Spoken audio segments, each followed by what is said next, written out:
আজকে আমরা শুনবো হুমায়ুন আহমেদের শঙ্খনীল কারাগার। হাসির বয়স কত রে? অনেক। আমি ছাড়া সবাই তো তার হাতে, দেখলে মনে হয় না, তাই না? মার ব্যথাটা একটু কম মনে হয়। 6বার মা এমন কষ্ট পেলেন।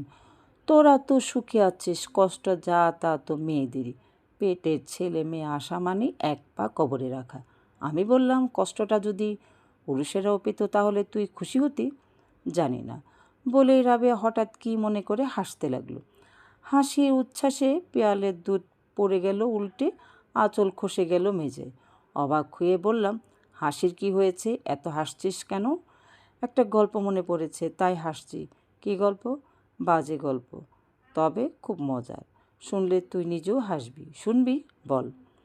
একদল মেয়ে আল্লাহর কাছে নালিশ করলো, তাদের বক্তব্য ছেলে মেয়েদের হওয়া ব্যথাটা শুধু মেয়েদের হবে কেন, এবার থেকে ছেলেদেরও হতে হবে। ব্যথার বাগও সমান সমান। আল্লাহ বললেন, ঠিক আছে তাই হবে।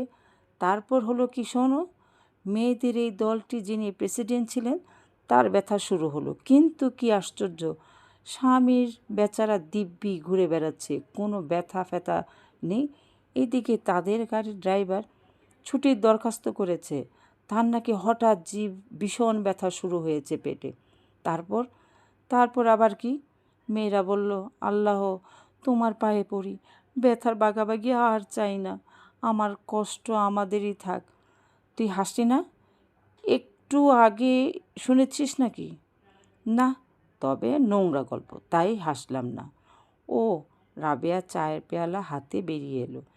সে খুব অপ্রস্তুত হয়েছে, চোখ লজ্জায় ভিজে উঠেছে। আমার খারাপ লাগতে লাগলো। অন্য সময় হলে ওই গল্পই প্রচুর হাসতাম, আজ পারিনি। হয়তো মায়ের কথা ভাবছিলাম বলে। চায়ের পেয়ালা হাতে বারান্দায় এসে দাঁড়াতেই দেখি মন্টু গুটি গুটি পায়ে বেরিয়ে এসেছে।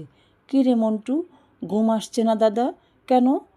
রুনু ঝুমু ঘুমিয়ে পড়েছে, আমার একা একা ভয় লাগছে। কিসের ভয়? ভূতের। রাবেয়া রান্নাঘরে ফিরে যাচ্ছিল। মন্টু ডাকলো, আপা আমি চা খাবো। এক ফোঁটা ছেলের রাত 3টায় সময় চা চাই? সিগারেটও লাগবে নাকি বাবুর? দেই বাবার কাছ থেকে এনে। আপা ভালো হবে না বলছি। উপর থেকে কাপ নিয়ে আয় একটা, দেখিস ফেলে দিয়ে একাকার করিস না।